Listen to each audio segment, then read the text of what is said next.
안녕하십니까. 여러분의 저녁 시간에 보탬이 되는 뉴스 플러스입니다. 함께 근무하던 여성 군무원을 살해하고 그 시신을 북한강에 유기한 군 장교에 대해 경찰이 신상 공개를 검토 중입니다.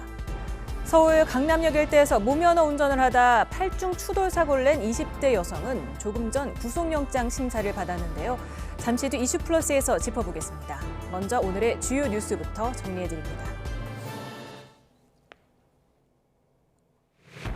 국민의힘 한동훈 대표가 침묵을 깨고 윤석열 대통령에게 대국민 사과와 고강도 인적 쇄신을 요구했습니다. 윤 대통령은 끝내 국회 예산안 시정연설을 한독수 국무총리에게 대독시켰는데 야당은 거세게 비판했고 여당 내 일부도 아쉬움을 드러냈습니다. 더불어민주당 이재명 대표가 금융투자소득세 폐지 입장을 공식화했습니다. 민주당의 중도 공략 전략이라는 평가가 나온 가운데 국민의힘을 비롯해 개미 투자자와 증권업계는 환영의 뜻을 밝혔습니다. 미국 대선을 하루 앞두고 민주당 해리스 부통령과 공화당 트럼프 전 대통령이 경합주를 돌며 막판 유세전을 벌였습니다. 여론조사도 엎치락뒤치락하면서 판세는 여전히 예측 불허입니다. 30대 여성을 살해하고 시신을 훼손한 뒤에 북한강에 유기한 사건의 피의자가 중령 진급을 앞둔 30대 후반 현역 군인으로 밝혀졌습니다. 피해자는 같은 부대에서 근무했던 여성 군무원이었습니다. 김건희 여사 공천 개입 의혹 등의 핵심 인물인 김영선 전 국민의힘 의원이 연 이틀 검찰에 출석해 조사받았습니다. 검찰은 또 다른 핵심 인물인 명태균 씨도 조만간 불러 조사할 방침입니다.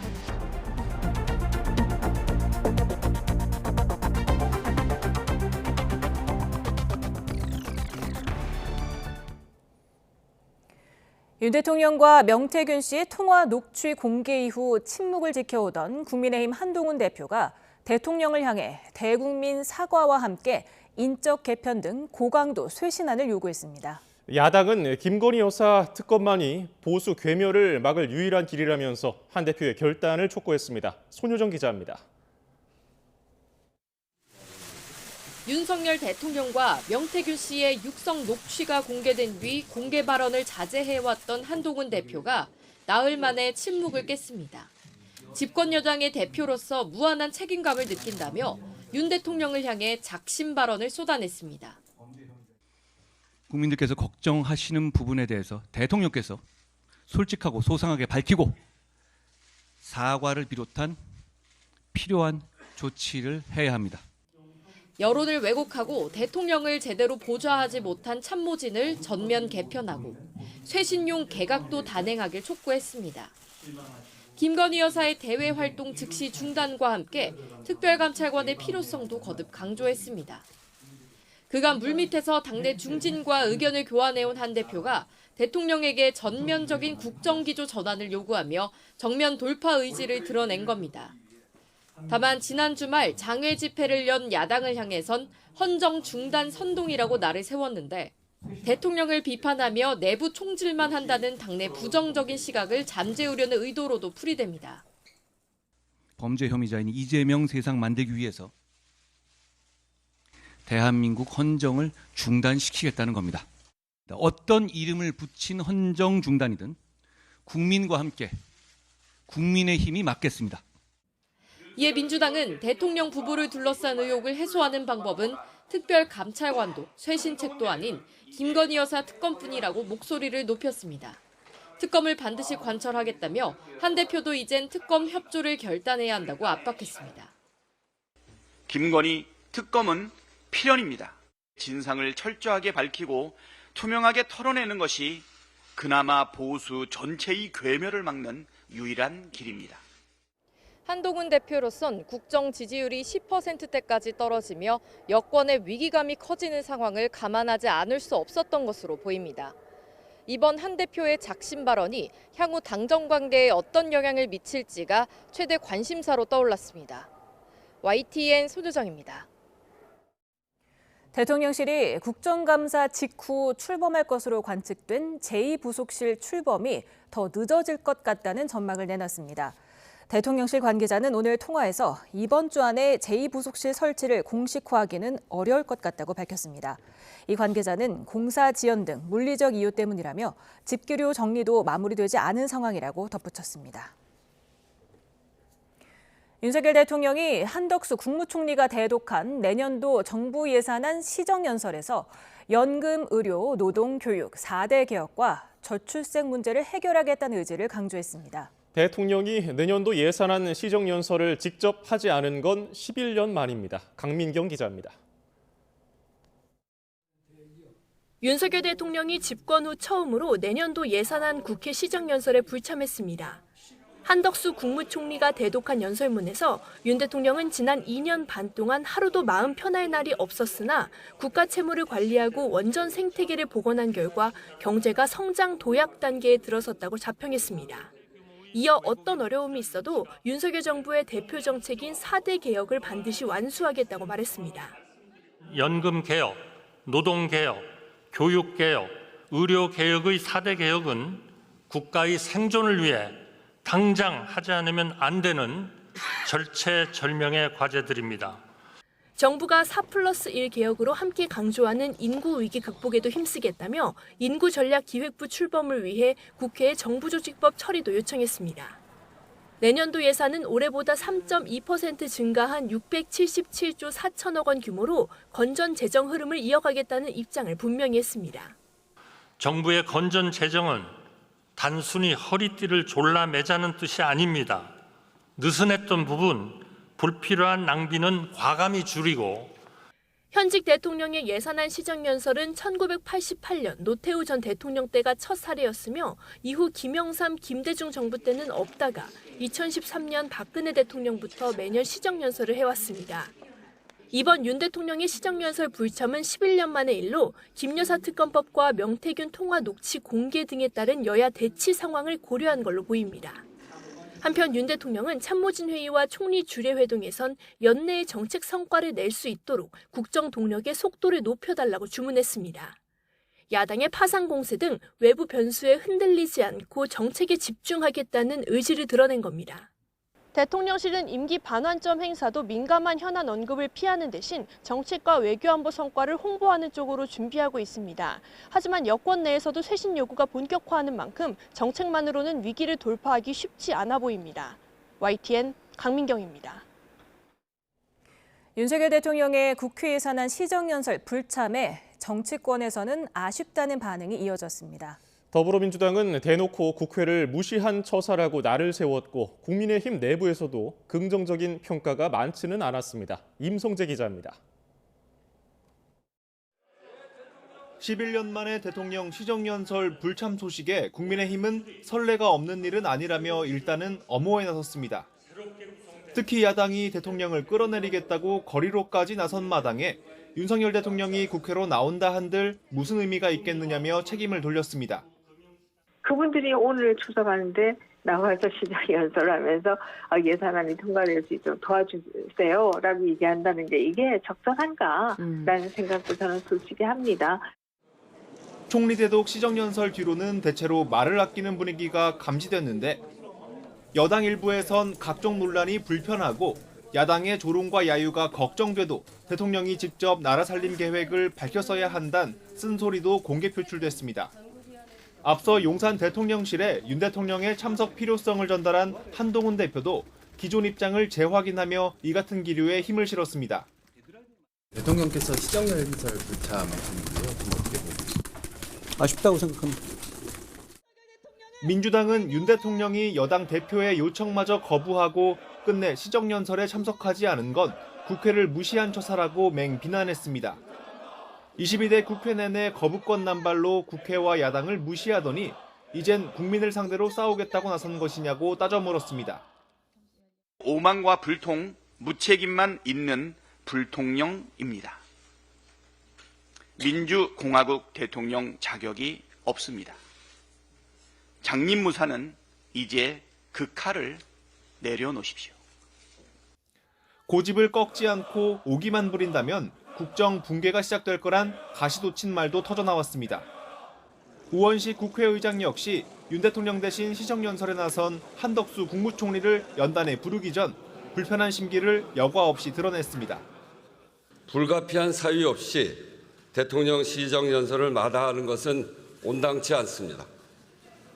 국민들께서도 크게 실망하셨을 것입니다.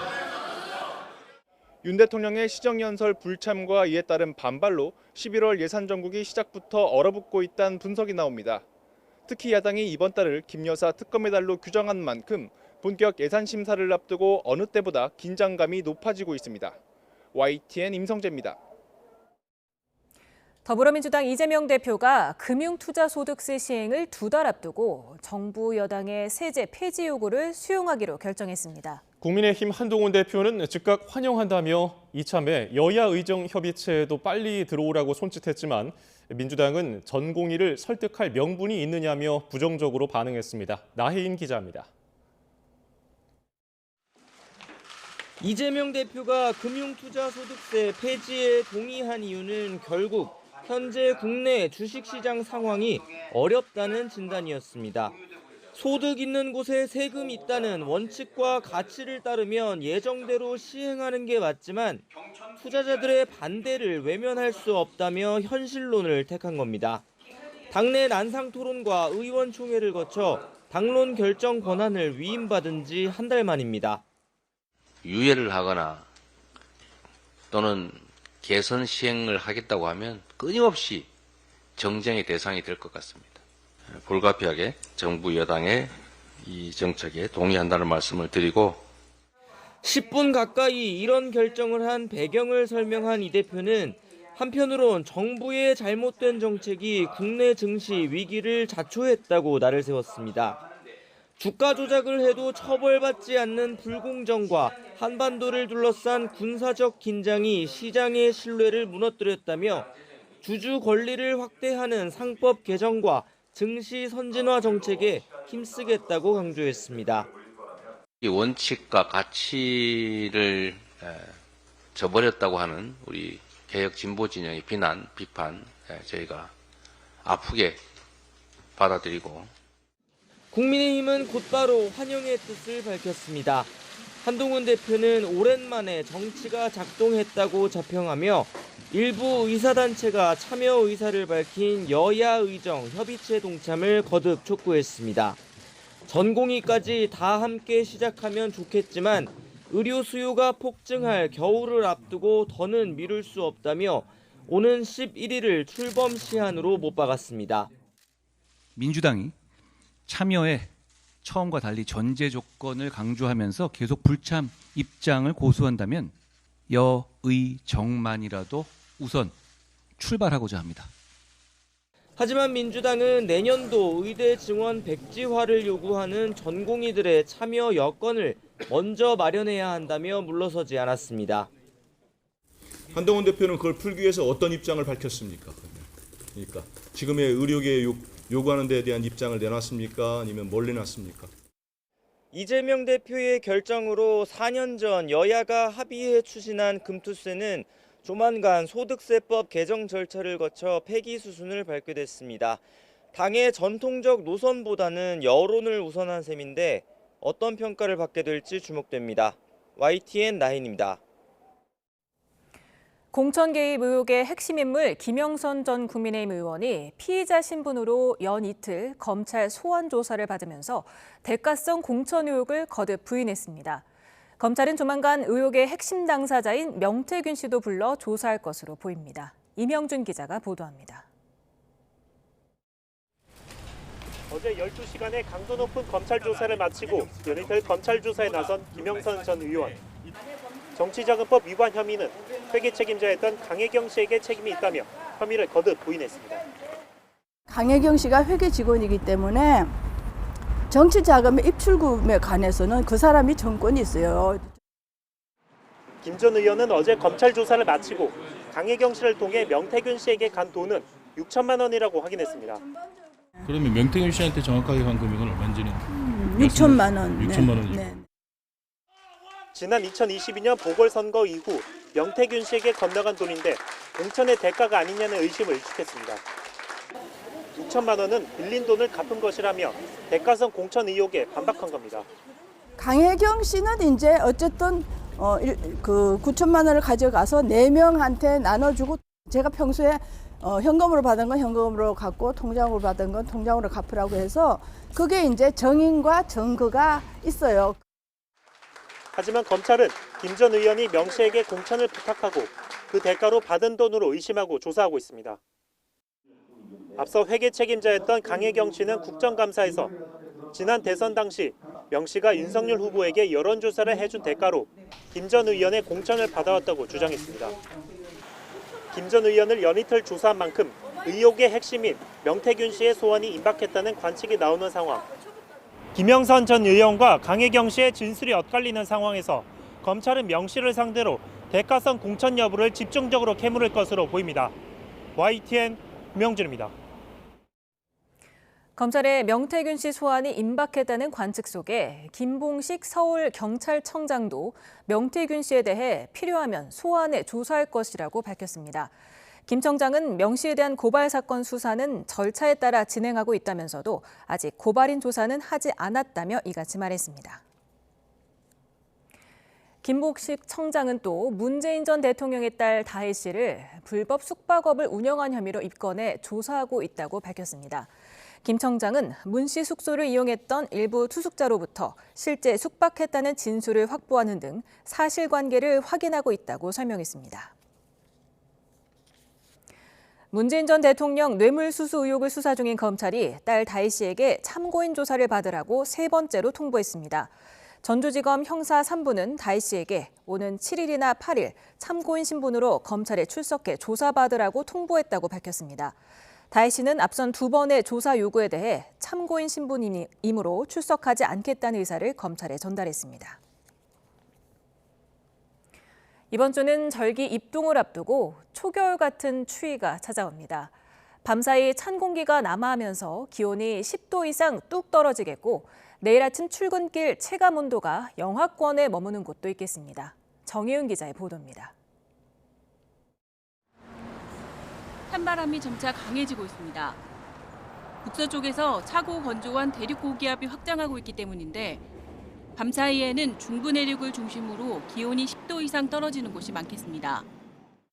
서울 아침 기온 5도로 오늘 아침보다 11도나 곤두박질하겠고 파주와 철원 기온도 2도로 밤사이 전날 대비 10도 이상 떨어지겠습니다. 특히 찬바람에 체감 온도는 영하권에 머물 전망입니다. 남부지방도 10도 아래에 머물러 춥겠습니다. 급격한 기온 변화에 면역력이 떨어지고 심혈관 질환이 발생할 수 있어 각별한 주의가 필요합니다. 5일 화요일은 북서쪽에서 찬 공기가 남하하면서 중부지방을 중심으로 아침 기온이 5도 내외를 보이며 춥겠고 낮에는 바람까지 불면서 쌀쌀한 날씨가 이어지겠습니다. 이른 겨울 추위는 절기 입동을 앞두고 점점 강해지겠습니다. 기상청은 서울 아침 기온이 수요일 4도, 절기 입동인 목요일에는 2도까지 떨어지며 추위가 절정에 달할 것으로 예상했습니다. 특히 기온이 크게 떨어지는 중부 내륙과 산간 도로에서는 안개나 서리로 인해 도로 살얼음이 만들어질 수 있는 만큼 미끄럼 사고에 대한 주의가 필요합니다. 5일 화요일 밤까지 강원 동해안과 경북 동해안에 5에서 20mm의 비가 내리겠고 특히 기온이 낮은 1000m 이상의 높은 산지에는 비가 눈으로 바뀌면서 최대 5cm의 눈이 쌓이겠습니다. 예년 기온을 밑도는 이른 겨울 추위는 금요일까지 길게 이어지다 주말에 평년 기온을 회복하며 점차 누그러들 전망입니다. YTN 정혜윤입니다.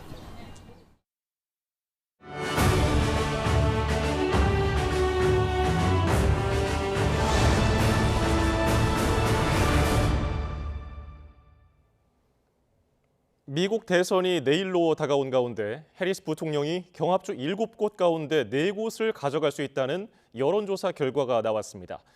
해리스가 남부 선벨트 경합주에서 상승세를 보이고 있다는 분석인데 다만 지지율 차이가 워낙 박빙이라 마지막까지 승부 예측이 쉽지 않습니다. 워싱턴 권준기 특파원입니다. 미국에서 가장 신뢰도가 높은 것으로 평가되는 뉴욕타임스 여론조사에서는 해리스가 막판 상승세를 보이는 것으로 집계됐습니다.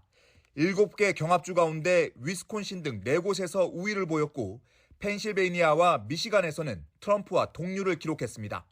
트럼프가 우세를 보인 곳은 애리조나가 유일했습니다.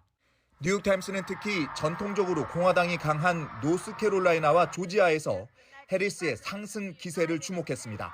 다만 펜실베이니아에서는 트럼프가 강한 추격세를 보이며 해리스의 우위가 사라졌다고 평가했습니다. 대선 승패를 가를 7개 경합주를 제외한 나머지 주 투표 예측은 226대 219로 해리스가 미세하게 앞서는 상황. 만약 뉴욕타임스 여론조사 결과를 그대로 대입할 경우 동률을 기록한 펜실베니아와 미시간을 트럼프가 가져가더라도 해리스가 선거인단 2명 차이로 대선을 이긴다는 계산입니다. 뉴욕타임스는 최근 지지 후보를 정했다는 8%의 유권자 중에는 해리스 부통령이 55대 44%로 앞서고 있다며 막판 상승세의 원인으로 분석했습니다. 하지만 경합주 지지율이 오차 범위 안에서 엎치락뒤치락하고 있어 여전히 승부 예측이 쉽지 않다는 설명을 덧붙였습니다. 트럼프는 주춤한 지지율을 언론 탓으로 돌리며 폭력적인 발언을 서슴지 않았습니다. And to get me, somebody would have to shoot through the fake news. And I don't mind that so much. 해리스는 경합주 표심이 미국의 미래를 바꿀 거라며 마지막까지 지지를 호소했습니다. To turn the page on a decade of Donald Trump trying to keep us divided and afraid of each other. We're done with that. We're done. MBC 뉴스가 내놓은 전국 단위 여론조사는 49대 49%로 지난달에 이어 동률의 지지율이 계속되며 대혼전의 판세를 반영했습니다. 워싱턴에서 YTN 권준기입니다. 미국 대선은 특정 후보를 지지하기로 서약한 선거인단 538명을 선출하는 간접 선거 방식으로 치러집니다. 이 가운데 선거인당 93명이 걸린 7개 경합주가 선거의 승패를 가릴 것으로 보이는데요. 조수현 기자가 자세히 설명해드립니다. 미 대선에서 가장 주목해야 할 격전지는 펜실베이니아와 미시간, 노스캐롤라이나, 조지아, 애리조나, 위스콘신, 그리고 네바다입니다. 50개 주 가운데 이들 경합주가 차기 백악관 주인을 결정한다고 해도 과언이 아닙니다. 나머지 지역은 주로 전통적인 공화 민주 텃밭으로 분류되지만 경합주는 부동층이 많아서 이 지역을 차지하는 후보가 승리하는 결과로 이어지기 때문입니다. 실제로 2016년 대선 당시 네바다주를 제외한 6개 경합주를 가져간 트럼프가 당선됐고요. 2020년에도 노스캐롤라이나를 제외한 6개 경합주를 가져간 바이든이 당선됐습니다.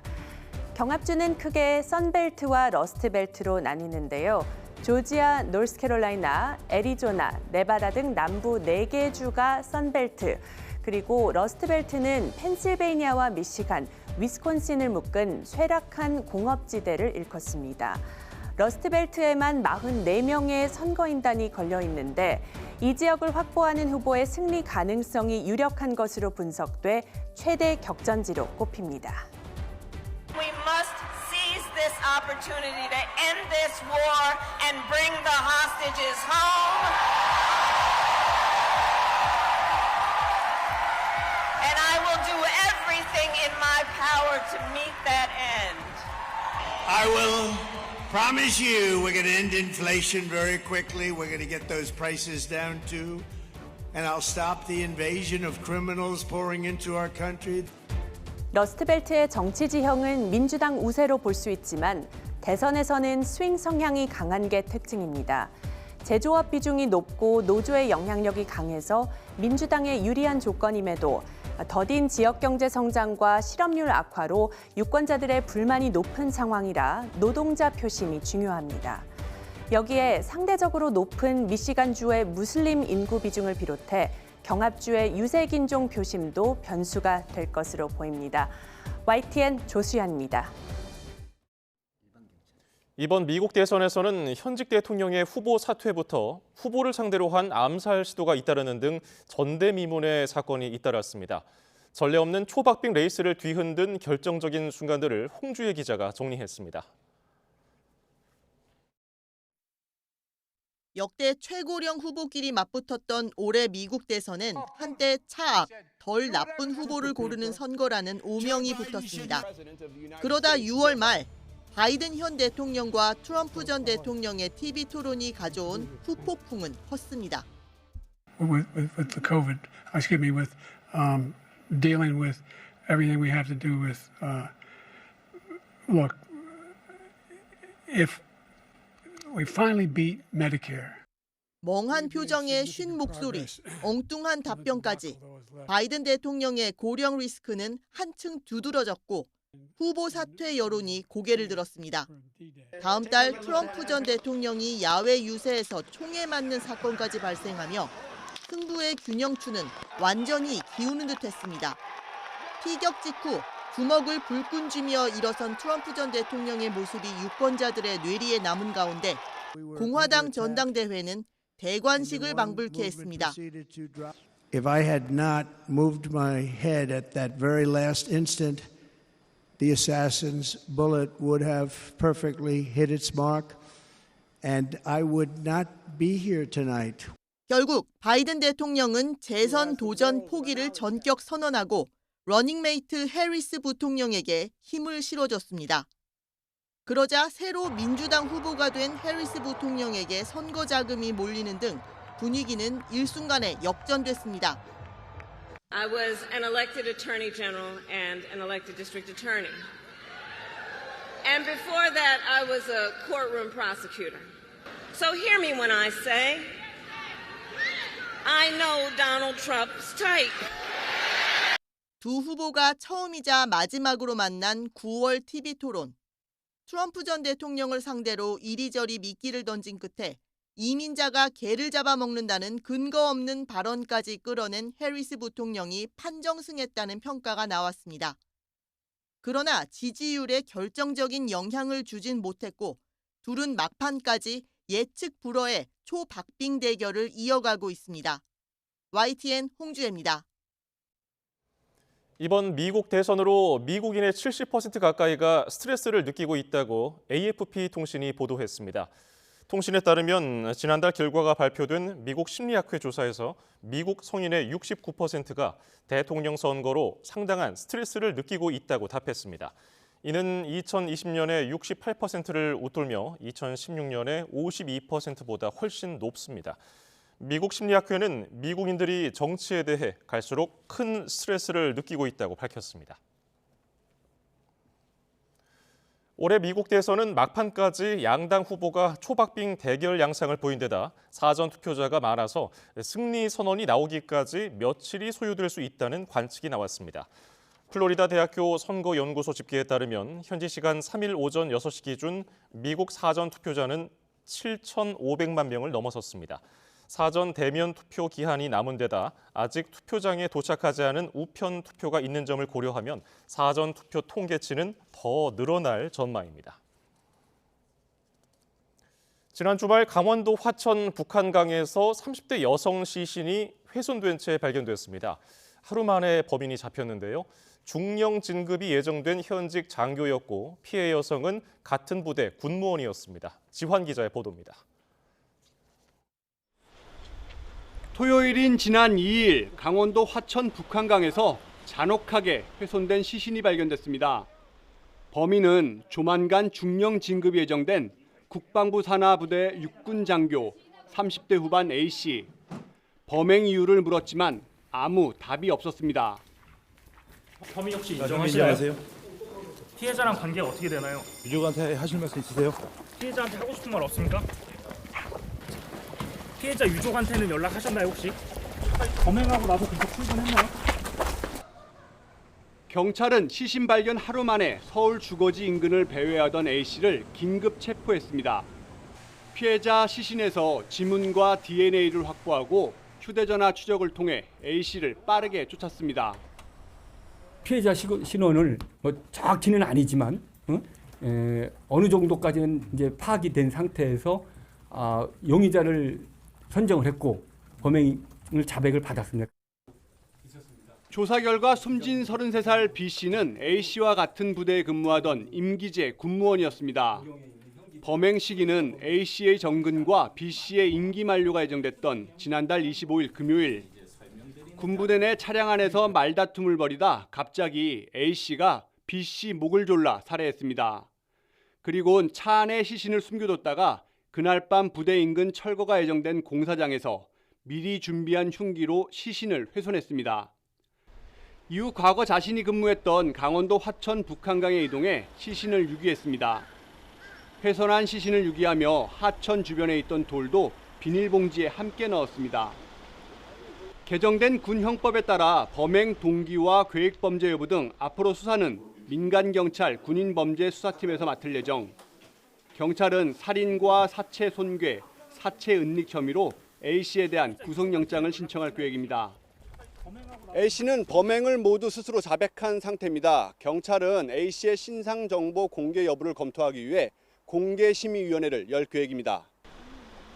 범행 확인 후 수백 명을 투입해 북한강 일대를 수색한 경찰과 화천군 재난구조대는 사흘 만에 피해자 시신을 전부 수습했다고 발표했습니다. YTN 지환입니다. 네, 강원도 화천 북한강에서 훼손된 시신이 발견된 지 하루 만에 경찰이 피의자를 검거했습니다. 범인은 육군 중령 진급 예정자였고 피해자는 같은 군부대에서 일하던 동료 군무원이었습니다. 범행 동기부터 향후 수사 쟁점이 무엇인지 백기종 공인탐정연구원장과 함께 짚어보겠습니다. 어서 오십시오. 네, 어서 오세요. 지금 피의자가 현직 군인이었던 것으로 드러나서 또 충격을 한번 주고 있는데 다시 한번 설명을 해주시죠. 네, 그러니까 지난 25일입니다. 지난달 25일 금요일입니다. 오후 3시에 그 한 부대에서 같이 근무하는 군무원 33세 여성, 이 여성을 이제 본인의 차량으로 불러냅니다. 그래서 거기서 차 속에서 대화를 하다가 갑자기 그 피해자의 반응 때문이라고 진술을 했는데요. 격분한 상황에서 피해자의 목을 졸라가지고 살해를 하죠. 그렇게 돼서 밤 9시까지 그대로 유기를 하고 있습니다. 은폐를 하고. 그리고 이제 다음 날 밤 9시경에 부대 내에 있는 철거 공사장에서 도구를 이용해서 시신을 분리 훼손을 합니다. 이렇게 돼서 이제 비닐봉지에 쌓아두고 있다가 그래서 다음 날 또 9시 30분경에 강원도 화천으로 가서 그다음에 북한강 화천 체육관 인근인데요. 거기다가 여러 군데다 그 비닐봉지 8개다 담아서 유기를 하는 이런 상태를 했는데 결국 그 화천 시민이 이걸 발견하고 나중에 주간에 신고를 해서 수사가 진행이 돼가지고 결국 전담팀이 이제 수사를 해서 그러니까 어제인 오후 7시 12분에 서울 강남구 일원역 지하도에서 결국 그 화장실 쪽에서 체포를 하는 그런 내용입니다. 예, 이제 피해자는 임기제 군무원이었고요. 피의자는 이제 중령으로 진급이 확정된 군인이었는데 범행 동기가 지금까지 알려진 게 있습니까? 지금 범행 동기는 경찰이 수사를 하고 있는데 뭐 대체적으로 개인적으로 이제 취재를 한 부분도 있지만 방송에서 아직까지 수사 브리핑이 완벽하게 안 됐기 때문에 말씀 못 드리겠는데 두 사람이 상당히 친밀한 관계로 지금 알려져 있습니다. 이 부분은 또 어떤 거냐면 경찰이 디지털 포렌식이나 통신 내역이라든가 여러 가지 메신저 같은 걸 확인을 했습니다. 이제 이렇게 돼서 상당히 친밀한 관계로만 제가 표현을 하겠고요. 결국 이렇게 됐는데 뭐 여러 가지 상황이 있습니다. 피해자의 반응 때문에 우발적으로 범행을 하게 됐고, 그다음에 정신을 차리고 보니까 정말 그 사망을 해 있어서 그 이후에 여러 가지 본인 이제 중령 진급 예정이라든가 가족 관계라든가 향후에 본인 어떤 일생에 대한 그런 생각이 떠올랐을 가능성이 있거든요. 그렇게 돼서 이런 끔찍한 안전 범죄를 깨하는 이런 끔찍한 범행을 하게 된 걸로 그렇게 추론이 가능합니다. 일단 그 육군 중령 진급 예정자라면은 얼마나 높은 계급인 겁니까? 사실 이제 육군 중령 같으면 육사, 그다음에 간부부, 학사 장교, ROTC 여러 가지가 있거든요. 그럼에도 불구하고 38세 정도, 뭐 언론에 보도는 안 됐습니다만은 이 정도 나이에 육군 중령이 내년에 진급할 정도라고 하면 그렇게 늦은 진급은 아니거든요. 다만 사관생도 같은 경우에는 빠른 진급을 할 때는 35세 이전에 이 중령 계급인데 일선 그 부대 대대장 직함입니다. 그렇기 때문에 뭐 그렇게 늦은 진급은 아니다 이렇게 볼 수도 있습니다. 예, 지금 범행을 한 뒤에 사체를 그냥 두고 몇 시간 동안 뒀다가 다음 날에 또 폐 건물로 옮겨서 또 다른 또 범행을 저지르고 이렇게 여러 가지 범행을 저지르면서 도구를 또 북한강에 유기했고요. 그리고 또 사체를 훼손해서 돌멩이까지 넣어서 가라앉게 만들었단 말이죠. 이게 어떻게 계획으로 보입니까? 아니면은 우발적인 것으로 보입니까? 최초에 그 여성을 불러내 가지고 피해자를 불러내서 본인의 차량 안에서 살해를 했잖아요. 그 예. 부분은 계획 살인으로 보기는 조금 어려워요. 왜 그러냐면 오후 3시에 부대 내의 차량 안에서 살해를 한다는 것은 이 계획살인으로서는 굉장히 어리숙한 그 치밀하지 못한 행동이기 때문에 그래서 이제 계획살인은 아닌 걸로 그 판단이 되지만 다만 그 이후에 향후에 일어날 여러 가지 문제점이 크게 부각이 됐을 가능성이 있습니다. 예. 그렇게 되니까 시신을 은폐시켜서 이 철거 공사장 안에다가 뒀다가 그리고 시신을 분리해소한 다음에 그다음에 이제 본인이 안전범죄를 깨하는 형태로 다음 날 저녁에 어둠을 타서 하천까지 이동을 해가지고 그다음에 그 돌을 담아가지고 비닐봉지를 유기를 했는데 뭐 이 돌을 담아서 유기하는 바람에 결국 어떤 또 효과가 있었냐면 이 경찰이 200여 명이 투입이 돼가지고 20여 명의 수중 수색대가 투입이 됐었거든요. 예. 근데 하류로 내려가지 않고 다행히 그 돌 때문에 쉽게 시신이 인수가 됐다 이런 또 측면이 있었습니다. 네. 지금 화천 북한강 인근에 유기했던 이유가 있다면서요? 네, 사실 이제 이 가해자, 이 현역 육군 소련군 육군 중령 예정자인데 진급 예정자인데 이 사람이 10여 년 전에 화천 군부대에서 근무를 했었습니다. 예. 그래서 화천 일대 지리감이라든가 굉장히 익숙한 곳이었거든요. 그래서 일선서에 보면 범행을 할 때 보통 자기가 어떤 그 생활했던 근거지라든가 활동지 이런 곳에 갑니다. 왜 그러냐면 이렇게 가야 지리감이 익숙해서 본인이 뭐 은폐를 하거나 유기를 하기 쉽다 이런 측면이 있기 때문에 아마 이 가해자도 결국은 본인이 익숙한 지리감 때문에 화천까지 가서 유기를 한 걸로 이렇게 분석이 됩니다. 예. 지금 범행을 벌인 이제 사람은 장교 군인 현역 군인 그렇습니다. 신분이고요. 그리고 이제 피해자는 군무원 신분이었어요. 네. 근데 군사 경찰이 아니라 이제 민간 경찰이 수사를 맡는단 말이죠. 네. 이게 좀 헷갈려하시는 분들 그렇습니다. 계시더라고요. 쉽게 말씀을 드리면 그 최수근 상병 사건이 경북에서 이제 수해 그 지원 나갔다가 사망을 했잖아요. 예. 근데 이게 이제 그 당시에 왜 이걸 군 경찰이 사건을 처리하지 않고 경북 경찰청에 이첩을 했느냐라고 하지 않습니까? 예. 이제 그 군사 법원법이 개정이 됐습니다. 군형법이라고도 말씀을 드리겠는데 사실 이게 뭐냐면 군 입대 전의 범죄 그리고 군인 사망 사건.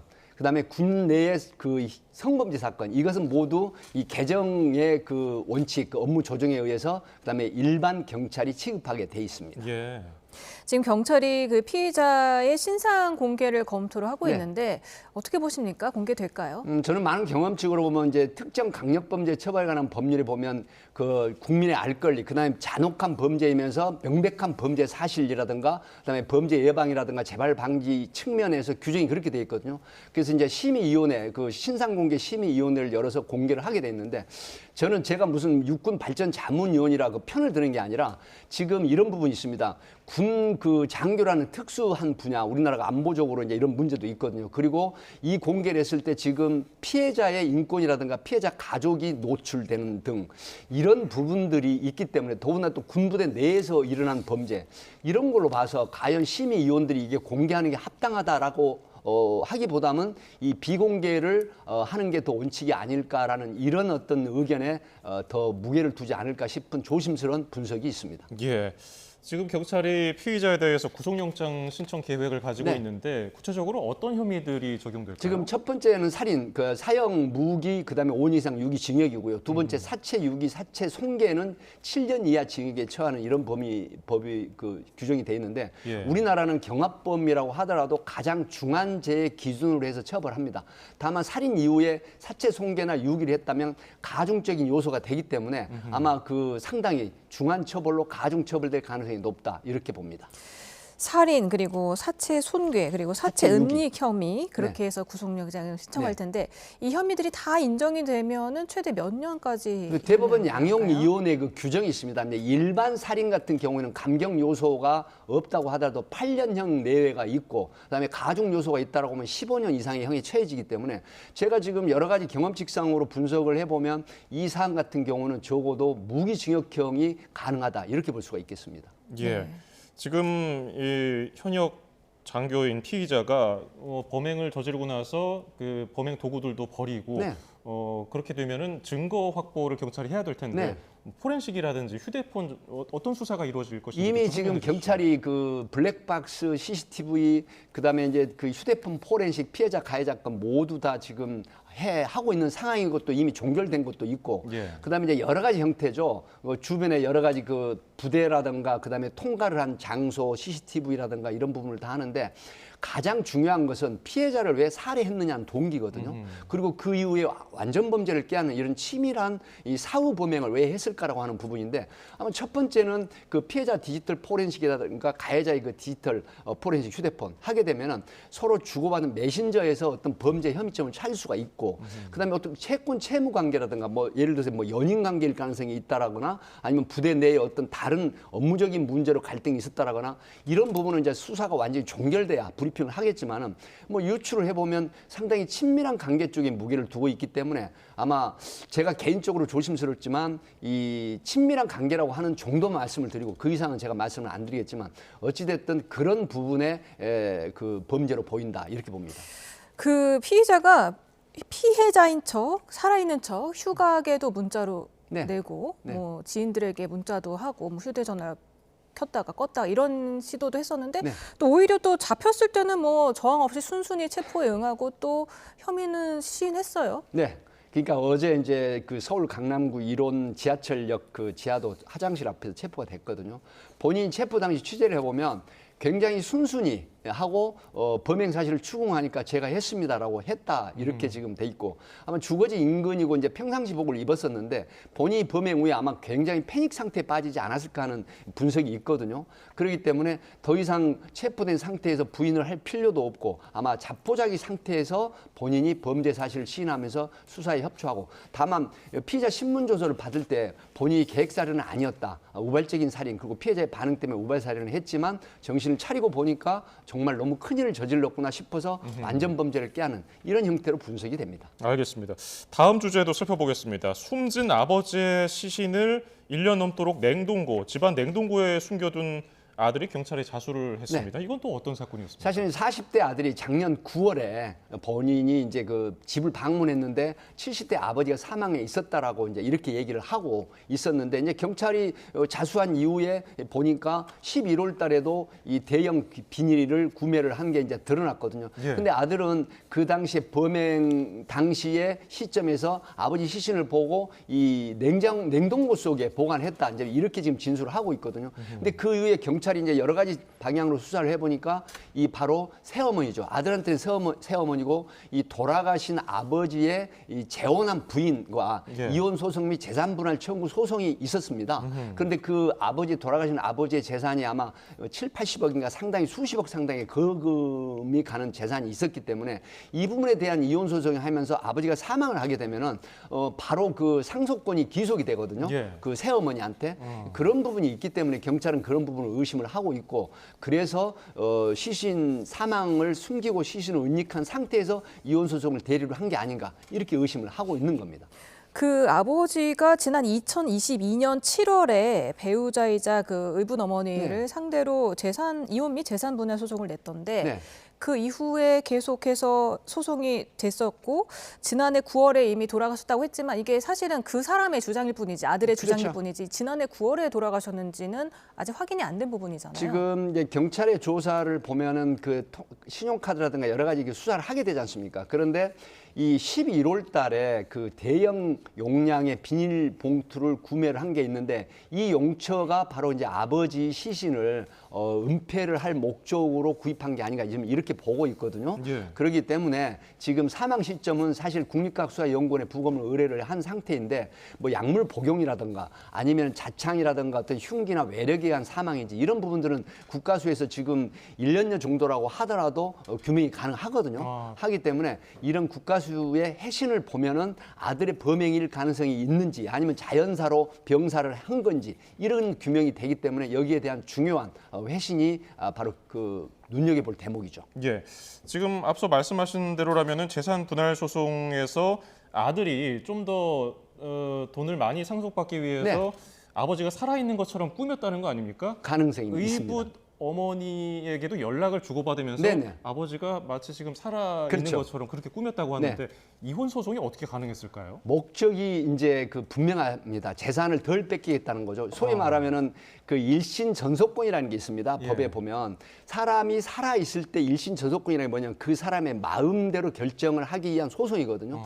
근데 그 일신 전속권 때문에 그런 건데 만약에 새어머니이고 아버지의 그 재혼한 부인이 사망을 하잖아요. 예. 그러면 이게 민사소송법에서 바로 새어머니, 그러니까 돌아가신 아버지의 부인인 새어머니에게 이 상속권이 기속이 돼버립니다. 그렇게 되면 n분의 1로 자식들이 5명이면 n분으로 나눠 갖고 그다음에 자식의 50%, 자식보다 더한 50%를 상속받게 되거든요. 예. 다만 여기서 특유 재산은 여러 가지 문제가 있죠. 특유 재산이라는 걸 하는 게 보면은 이 결혼 전에 형성된 재산이나 그다음에 이 본인이 결혼한 이후에 기여된 재산이 아니라고 하면 특유 재산은 사실 공동재산 분할 청구 소송에 안 들어가지만 그럼에도 불구하고 증액이 되거나 감소하지 않은데 기여를 했거나 늘어났다고 하면 이것도 이 특유 재산도 소송 대상이 되기 때문에 아마 아들이 아버지가 살아있는 것처럼 꾸미고 소송 대리를 했다고 하는 부분은 본인이 하는 게 아니라 이 법률 이임을 받은 변호사가 하기 때문에 그래서 변호사가 대리 출석을 하고 하는 부분이 있기 때문에 가능합니다.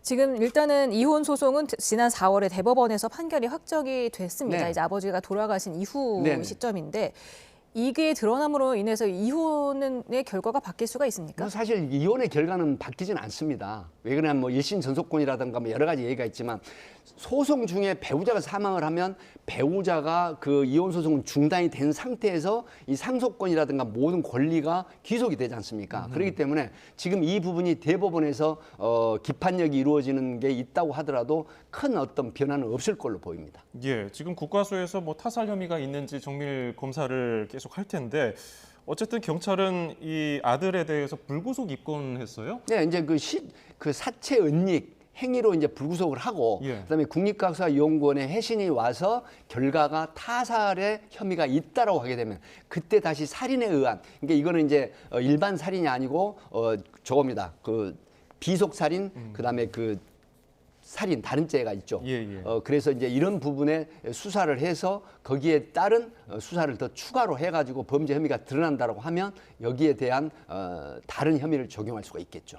네, 일단 뭐 아들 말로는 지난해 9월에 돌아가셨다고 했고 또 4월에 또 이혼 판결이 확정이 됐고 네. 지금 1년 2개월 정도 지금 냉동고에 아버지 네. 시신을 보관을 해왔는데 지금 이 시점에 이렇게 자수를 하게 된 이유가 뭘까요? 그러니까 지금 이제 실종 신고를 가족 그 친인척들이 실종 신고를 하게 됩니다. 그러면 경찰이 실종 신고를 받게 되면 주거지 수색이라든가 그다음에 여러 가지 형태 CCTV라든가 통신 내역이라든가 또 아들과 아버지의 여러 가지 어떤 통신 내역이라든가 주고받은 이런 부분들을 탐문하거나 하기 때문에 결국은 집안 수색을 하게 되거든요. 이렇게 됐을 때 냉동고 안에 은닉한 아버지의 시신이 발견되면 그때는 더 큰 처벌을 받을 가능성이 있기 때문에 아마 이 부분은 보면 그 자수한 아들의 부인이 여러 가지 중압감을 느끼고 자수를 하도록 권유를 해서 결국은 자수한 걸로 이렇게 지금 알려지고 있습니다.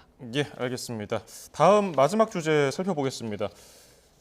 지난 주말에 대낮에 강남대로 한복판에서 8중 추돌 사고가 발생을 했습니다. 운전자는 20대 면허가 없는 네. 사람이었고요. 현장에서 체포됐는데 어떤 사건이었습니까? 사실 이 사건은 20대 무면 운전자 어머니의 차를 뭐 상당히 자주 어머니의 차를 그 무면허 상태에서 이제 이용을 했고 이 20대 여성은 운전면허 시험에 여러 번 떨어졌다고 합니다. 그래서 무면허 상태인데 그럼에도 불구하고 운전을 하고 싶은 그런 부분이었고 뭐 어머니 차임에도 불구하고 본인이 이용을 해서 나왔다가 이 서울 송파구 거여동에서 30대 어머니가 4세 된 딸을 데리고 가는 걸 추돌을 합니다. 그런 상태에서 그대로 도주를 했다가 결국 40분쯤 후에 서울 강남구 테란로가 이제 국기원 제가 잘 아는 지역인데 이 국기원 앞에서 추돌 사고를 내면서 도주를 하려다가 또 결국 오토바이를 추돌을 하고 그리고 역주행하는 상태에서 가로수를 들이받기도 하고 이런 상태에 신고가 돼가지고 경찰이 출동해서 현장에서 현행범으로 체포된 그런 사안입니다. 결국 8대 차량이 손괴가 되고 그다음에 9명이 이 부상을 당하는 그런 대형 사고를 일으킨 거죠. 바로 앞서서 한 40분 전에도 또 송파구에서 네. 1차로 유모차를 미는 어머니를 치고 그렇습니다. 달아나지 않았습니까? 네네. 이건 이제 신고가 돼가지고 이미 송파 경찰서에서 수사를 하는 상황이었는데 40분 후에 다시 강남 경찰서 관할에서 이 사건이 이제 일어났기 때문에 아마 이제 이 부분은 보면은 이제 그 도주치상, 그다음에 만약에 본인이 경찰에서 강남 경찰서에서 뭐라고 진술했냐면 신경안정제를 복용을 했다고 하거든요. 그러면 이 부분이 나중에 이 체액이라든가 이런 걸 의뢰를 해서 나오게 되면 위험운전치상죄가 성립이 됩니다. 그래서 처벌이 굉장히 중요합니다.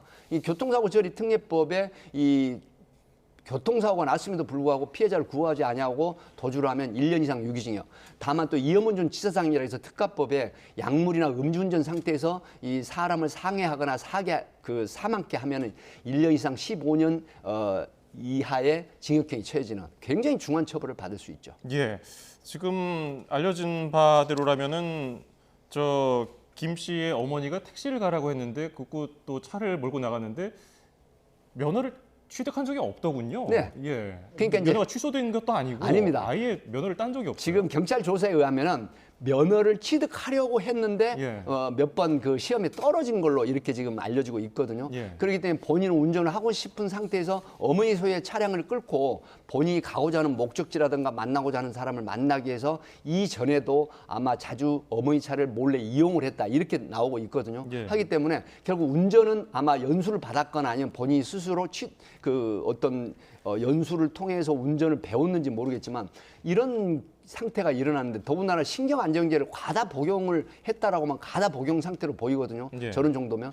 그래서 그런 상태이기 때문에 만약에 신경안정제를 과다 복용했다라고 하면 굉장히 중한 처벌을 받을 수 있다. 더군다나 무면허 상태에서 20대 여성이 정말로 대담하게 이걸 몰고 운전을 했다라고 하는 측면은 결국은 대형 사고가 뻔히 예견된 그런 행동이다. 이렇게 볼 수가 있겠습니다. 네, 지금 오늘 오후 3시 30분에 구속영장 실질심사를 받았습니다. 구속될 가능성 얼마나 보십니까? 저는 100% 그 영장이 발부될 가능성이 높다고 보거든요. 지금 정책적인 것도 그러지만은 무면허라든가 이런 그 위험운전 치사상죄 같은 경우에는 법정에서도 굉장히 중한 처벌을 하기 때문에 아마 이 부분은 위험성, 가벌성, 그다음에 어떤 안전성을 심각하게 위협하는 부분이기 때문에 아마 법원에서 실질심사를 담당하는 판사가 영장을 기각하지 않을 가능성이 높다. 이렇게 분석을 하기 때문에 아마 오늘 저녁에 밤 12시 넘기기 전에 영장이 발부되지 않을까 하는 예측을 해봅니다. 예, 알겠습니다. 지금까지 백기종 공인탐정연구원장과 함께했습니다. 고맙습니다. 네, 감사합니다. 밤사이 찬 공기가 밀려오며 내일은 때이른 가을 추위가 찾아오겠습니다. 그동안 날씨가 워낙 포근했던 탓에 더 춥게 느껴질 수 있는데요. 내일 서울 아침 기온은 5도로 오늘보다는 10도 이상 내려가겠고요. 찬바람에 낮에도 찬바람이 불면서 종일 서늘하게 느껴지겠습니다. 내일 내륙은 대체로 맑겠지만 동해안에는 가끔 비도 내리겠는데요. 기온이 낮은 강원 산간에는 비가 눈으로 바뀌어 내리기도 하겠습니다. 비의 양은 5에서 20mm로 많진 않겠지만 내린 비나 눈이 얼어붙어서 도로가 많이 미끄러울 것으로 보이니까요. 교통안전에도 각별히 유의하셔야겠습니다. 내일 아침 기온은 대부분 지역에서 한 자릿수에 머물겠습니다. 내일 서울 아침 기온은 5도, 대구는 8도를 보이겠고요.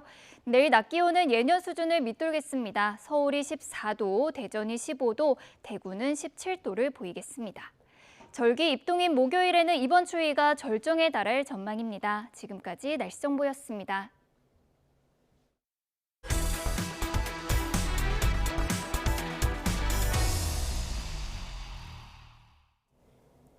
윤석열 대통령과 명태균 씨의 통화 녹음 공개 이후 침묵을 이어오던 국민의힘 한동훈 대표가 나흘 만에 공식 입장을 내놨습니다. 한 대표는 윤 대통령의 대국민 사과와 함께 대통령실 참모진을 전면 개편하고 쇄신용 개각을 단행해야 한다고 촉구했습니다. 최고위원회의에서 나온 한 대표 발언 직접 들어보시죠.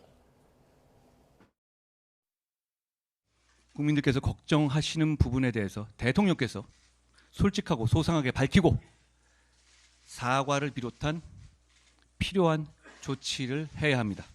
이번 사안의 경우에 적어도 지금은 국민들께 법리를 먼저 앞세울 때는 아닙니다. 국민들께서 듣고 싶어 하시는 말씀은 전혀 다른 걸 겁니다.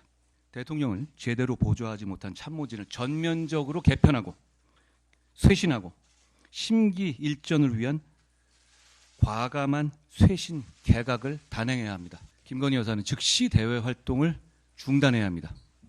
이런 일이 재발하지 않게 예방하기 위해서 특별감찰관을 임명하는 절차를 즉시 진행해야 하는 것은 이제 너무 당연합니다. 한동훈 대표가 대통령실을 향해 고강도 쇄신을 요구하자 친윤석열계 내에서는 엇갈린 반응을 보였습니다. 대통령실의 적극적인 자세를 주문하는가 하면 대통령이 하는 일에 사사건건 고춧가루를 뿌린다며 여전히 한 대표를 비판하는 목소리도 나왔습니다. 김다연 기자입니다. 여러 의견을 잘 듣고 있다며 대통령실 관련 언급을 자제해온 추경호 원내대표. 아침 지도부 회의에서 무거운 책임감을 느낀다는 말로 입을 열었습니다. 당정 지지율이 좀처럼 고전을 면치 못하는 상황 속 대통령과 명태균 씨 통화 녹음 공개로 고조된 당내 위기감을 반영한 발언으로 풀이됩니다. 국민 여러분의 기대와 성원에 미치지 못한 점들을 깊이 성찰하면서 당정이 국민의 신뢰를 되찾을 수 있도록 각고의 노력을 기울이도록 하겠습니다. 친윤석열계로 분류되는 지도부 인사도 지금은 국면 전환을 위해 대통령실이 뭐든 해야 할 때란 쓴소리를 냈습니다. 비공개 회의에선 검찰이 명태균 씨 의혹 수사를 제대로 해야 한다는 강도 높은 발언도 나온 거로 전해졌습니다. 대통령실은 적극적으로 주도적으로 이 사태를 해결하기 위해 나서야 합니다. 시간이 지나면 점점 더 강력한 조치를 해야 할지 모릅니다. 하지만 여전히 한동훈 대표의 행보가 대통령과 당정 관계에 도움이 되지 않는다고 보는 시선도 적지 않습니다. 윤석열 정부 통일부 장관을 지냈던 권영세 의원은 YTN과 통화에서 한 대표의 주장은 이미 대통령실도 고민하는 내용으로 본다고 말했습니다. 대통령실이 주도권을 쥐고 해결할 수 있도록 시간과 기회를 줘야 한다는 취지로 풀이되는데 또 다른 친윤 의원은 한 대표가 대통령에게 도움은 못 줄 망정 고춧가루만 뿌리고 있다며 날을 세우기도 했습니다.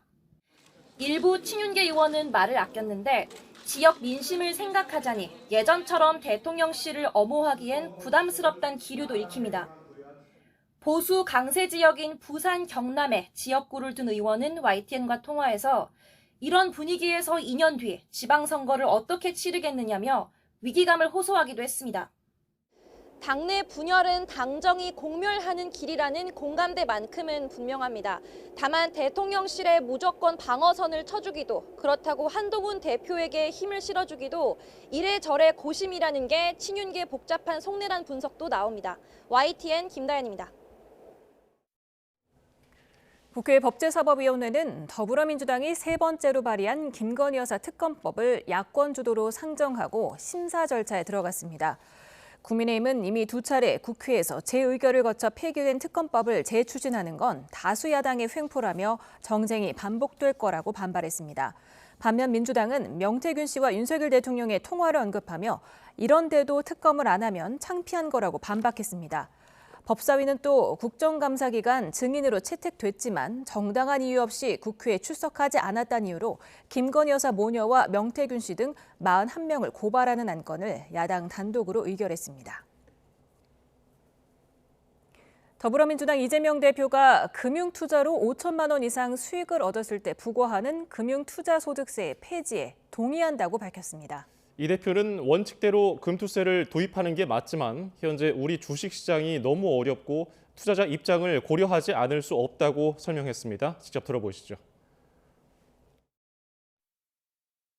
원칙과 가치에 따르면 고통이 수반되더라도 강행하는 것이 맞겠습니다만 지금 현재 대한민국 주식시장이 너무 어렵고 또 여기에 투자하고 또 주식시장에 기대고 있는 1,500만 주식 투자자들의 입장을 고려하지 않을 수가 없어서 아쉽지만 정부 여당이 밀어붙이는 금융투자소득세 폐지에 동의하기로 했습니다.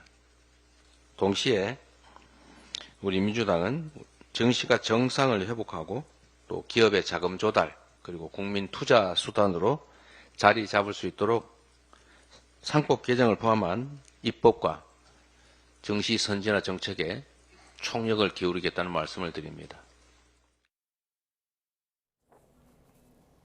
국민의힘은 민주당의 금투세 폐지 결정에 늦었지만 환영한다며 이달 안에 법 개정을 마무리하겠다고 밝혔습니다.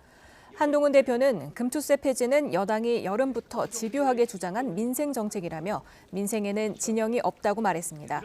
추경호 원내대표도 금투세 시행이 58일 남은 상황에서 늦었지만 다행이라며 11월 본회의에서 금투세 폐지를 처리할 수 있게 야당과 즉시 협상에 착수하겠다고 설명했습니다. 조국혁신당은 민주당 이재명 대표가 밝힌 금투세 폐지 방침은 깊은 고민도 없이 눈앞의 표만 바라본 결정이라고 비판했습니다. 황운하 원내대표는 제1야당 대표가 정부 여당에 세금 깎아주는 일에 동참하면 민생은 누가 지킨단 말이냐며 이같이 지적했습니다. 진보당도 자본이득에만 세금이 없다는 건 조세 형평성을 훼손하는 일이라며 민주당은 지금이라도 금투세 폐지 입장을 재검토하라고 촉구했습니다. 해마다 수능을 앞두고는 머리가 좋아지는 약이라며 수험생을 혹하게 만드는 약들이 시중을 돌아다닙니다. 혹시나 싶어 사보지만 알고 보면 허위 과장 광고였거나 부작용을 일으키는 마약류 불법 제품인 경우가 대부분입니다. 김주영 기자가 보도합니다. 수능을 앞둔 수험생들에게 머리가 좋아지거나 집중력을 높여준다는 말보다 달콤한 유혹은 없습니다. 여기에 쉽게 먹기만 하면 효과가 난다고 하니 인기가 더 높아지게 됩니다. 해마다 이른바 머리 좋아지는 약들이 기승을 부리는 이유입니다. 하지만 식약처가 점검해본 결과 대부분 효과가 있는 것처럼 과장하거나 거짓된 광고를 하고 있는 것으로 나타났습니다. 건강기능식품 같은 경우는 자율심의를 받습니다. 자율심의 받은 대로 광고를 해야 되는데 그렇게 하진 광고가 있어서 적발한 것입니다. 심지어 일반 식품이면서 기억력이 나아지는 건강기능식품으로 오인하게 만드는 경우도 있었습니다. 또 공부 잘하는 약이라고 팔았지만 ADHD 치료에 사용하는 메틸페니데이트나 암페타민을 넣은 불법 마약류 제품도 적발됐습니다. 문제는 이런 제품들을 먹는다고 해도 실제 머리가 좋아지거나 집중력이 높아지는 건 아니라는 겁니다. ADHD라고 하는 병이 있는 분들에서 효과가 있는 것일 뿐이고요. 보통 사람이 일시적으로 아니면 특별한 기능을 더 올리기 위해서 용도로 먹어봤자 아무 소용이 없습니다. 심지어 ADHD 질환으로 진단받지 않은 정상인의 경우 부작용까지 불러올 수 있습니다. 심박동수 증가, 두통은 물론 불면증, 흥분성, 환각까지 나타날 수 있는 건데 수험생에게는 큰 악영향인 셈입니다. 전문가들은 불확실한 제품을 먹는 것보다 규칙적인 식생활 습관을 통해 컨디션 조절에 나서는 것이 집중력 향상에 더 효과적이라고 조언했습니다. YTN 김주영입니다. 보험 상품에 중복해 가입하는 수법으로 보험금 수십억을 챙긴 일당이 붙잡혔습니다. 성매매를 알선하는 업주가 여성들을 가짜 환자로 동원했고 현직 의사들이 허위 진단서를 써준 것으로 드러났습니다. 김민성 기자의 보도입니다. 전북 전주시 한 심장 전문 병원입니다. 경찰은 지난 6월 이곳을 비롯한 전국 병원 6곳을 압수수색해 환자 정보를 확보했습니다. 고액보험에 여러 개 가입한 가짜 환자들이 특정 병원에 몰린다는 첩보를 입수한 겁니다. 뇌혈관 진단비하고 심혈관 진단비 관련되어서 특정 모집인이 모집한 건에 대해서 이제 진단비가 전 특정 병원에 이제 특이적으로 좀 몰려 있던 게 좀 의심스러웠고요. 경찰 조사 결과 보험 설계사들이 가짜 환자들을 끌어모아 범행을 주도한 것으로 나타났습니다. 환자가 찾아가 머리나 가슴이 아프다고 하면 의사가 허위 진단서를 써주는 수법이라고 경찰은 설명했습니다. 이렇게 무려 31명이 병원에서 뇌나 심혈관 질환자로 둔갑해 약 37억 원을 타냈습니다. 경찰은 보험 설계사와 의사 각각 1명, 브로커 2명을 주범으로 보고 구속했습니다. 성매매 여성을 유흥업소에 알선하는 이른바 보도방 업주도 브로커로 활동했습니다. 이 브로커는 성매매 여성 10여 명을 보험 사기에 동원한 것으로 알려졌습니다. 보험 설계사가 일가족을 동원해 보험금을 빼낸 사례도 확인됐습니다. 구속된 보험 설계사의 부인이 뇌혈관 질환뿐만 아니라 심혈관 질환에서 진단을 받아서 총 3억 5천만 원 정도를 수령했습니다. 경찰이 이번 수사로 검찰에 넘긴 의사와 한의사는 모두 8명. 다만 일부는 혐의를 부인하는 것으로 전해집니다. 원장님 의견은 그거죠. 나는 돈 받은 바가 하나도 없고 있어서 진단했던 것 뿐이고. 경찰은 이런 사기 범행으로 보험료 인상과 같은 사회적 폐해가 만만치 않다고 보고 관련 추가 수사를 이어가겠다고 밝혔습니다. YTN 김민성입니다.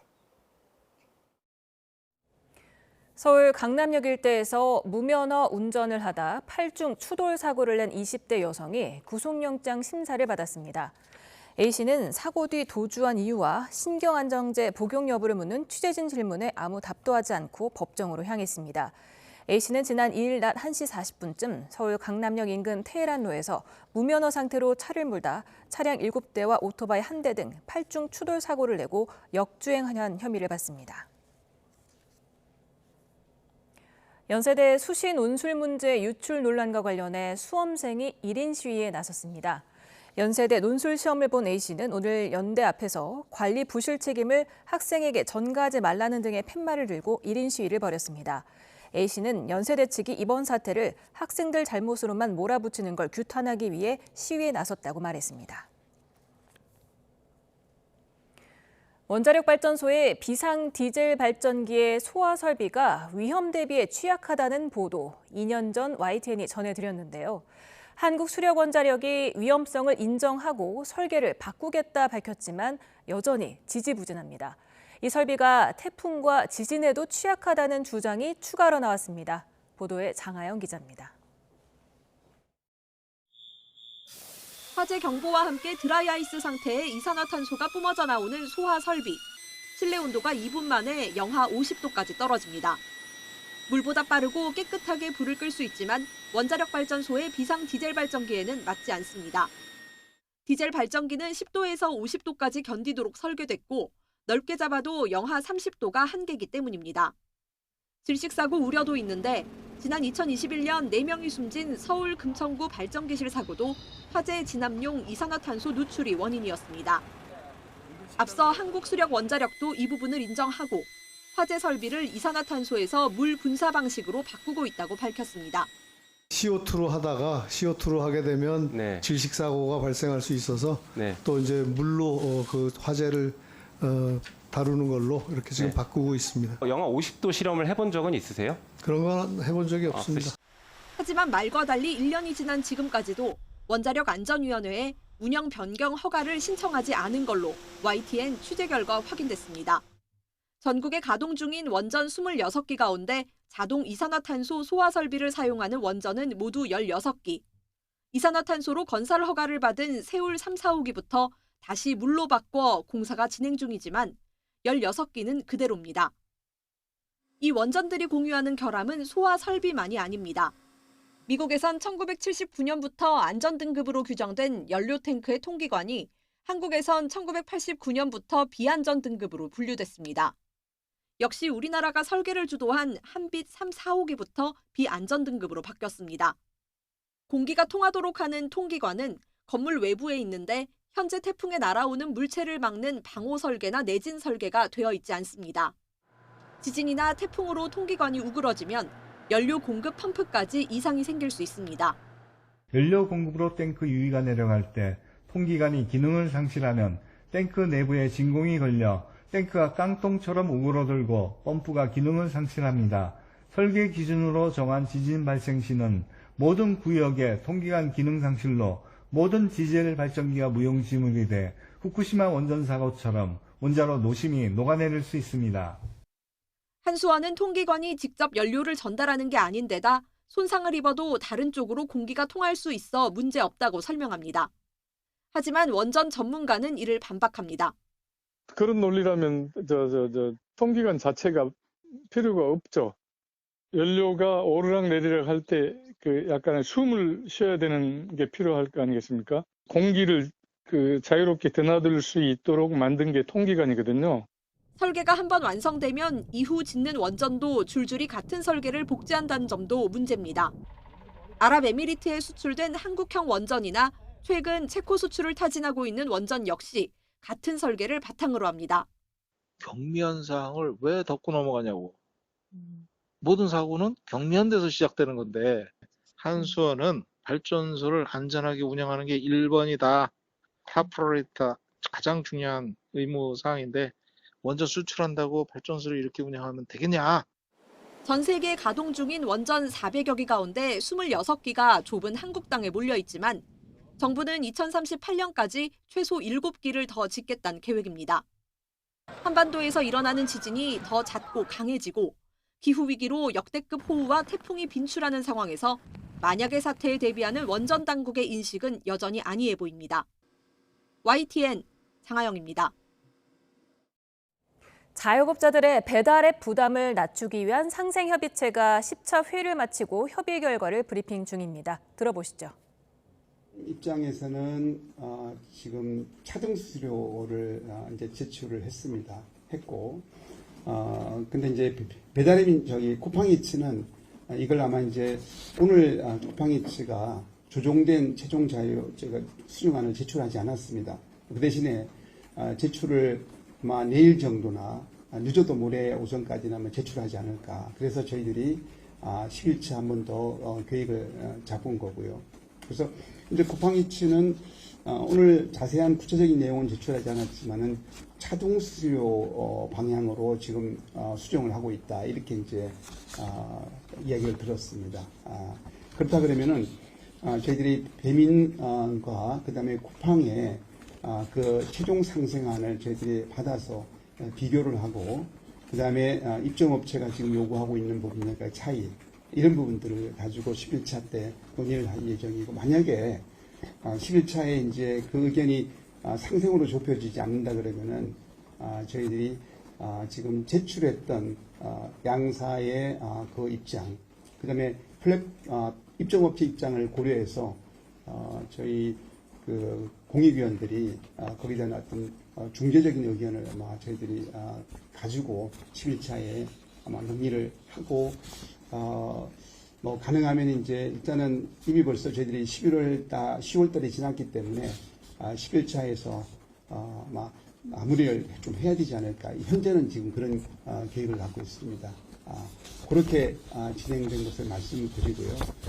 아시겠지만 이 상생이라는 것은 사실은 어떻게 보면은 양쪽이 다 만족할 수가 없을 수가 있는 거고 결국 양보가 이루어져야 상생이 이루어지는 부분이기 때문에 가능하면은 지금 이 운영협의체가 시작이 된 것도 영세한 소상공인 자영업자의 애로 부분들을 좀 청취하고 그런 부분들에 대한 어떤 반영을 좀 해줬으면 좋겠다. 이런 측면에서 플랫폼들의 참여를 협조를 요청드렸던 거고요. 그렇기 때문에 남은 기간 동안에 플랫폼들의 좀 더 좋은 수정안을 제출을 하면은 그게 이제 희망컨대 좀 상승으로 가졌으면 좋겠지 않느냐. 그래서 일단은 4개 쟁점 중에서 3개는 일단 합의가 됐고 마지막 1개가 합의를 이룰 것이냐 또 그렇지 못할 것이냐에 이렇게 남아있다.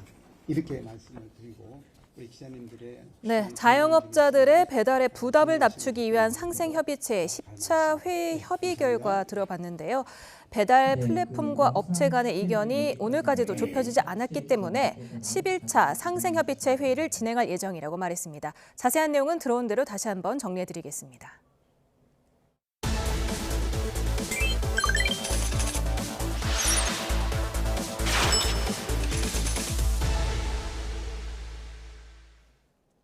뉴스플러스 오늘의 경제픽입니다. 연말을 맞아서 유통업계 경쟁이 아주 치열한데요. 백화점도 마찬가지입니다.